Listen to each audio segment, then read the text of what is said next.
Sa pagpasok ng 2025, nagsimula na rin ang dagdag singil ng Manila Water at Maynilad, gayon din ang dagdag kontribusyon sa Social Security System.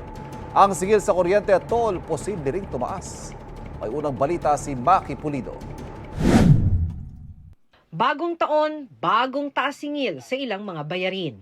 Simula ang unang araw ng 2025, epektibo na ang taas singil ng Maynilad at Manila Water. Kung customer ka ng Maynilad, 7 pesos and 32 centavos per cubic meter ang average na dagdag singil.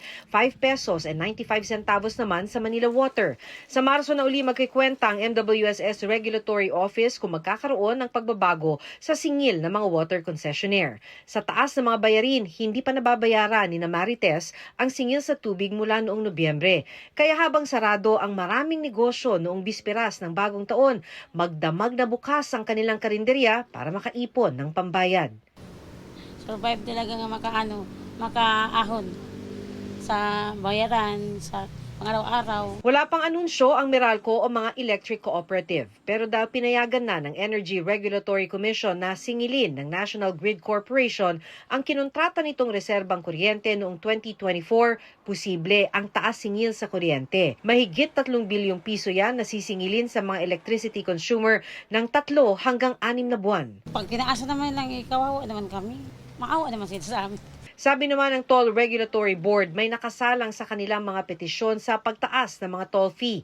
Ayaw pa nilang sabihin ang detalye nito. Pero kung matuloy yan, sabi ni Antonio na biyahero ng gulay, mga consumer ang tatamaan.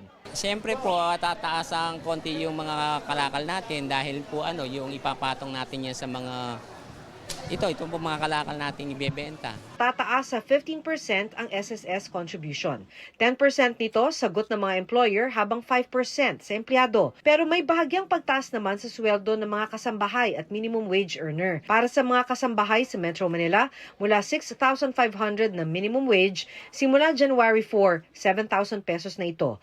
1,000 ang dagdag sa sweldo ng mga kasambahay sa Northern Mindanao at Caraga mula 5,000 to 6,000 pesos. May 23 pesos namang dagdag sa sweldo ng mga minimum wage earners sa Northern Mindanao. 50 pesos naman sa Caraga na ibibigay sa 2 tranche ngayong buwan at sa Mayo. May good news din naman para ngayong buwan ng Enero. Bumaba ang presyo ng LPG ng kumpanyang Petron, 90 centavos per kilo o katumbas ng 9 pesos and 90 centavos kada regular na tangke. Wala pa namang anunsyo ang iba pang kumpanya.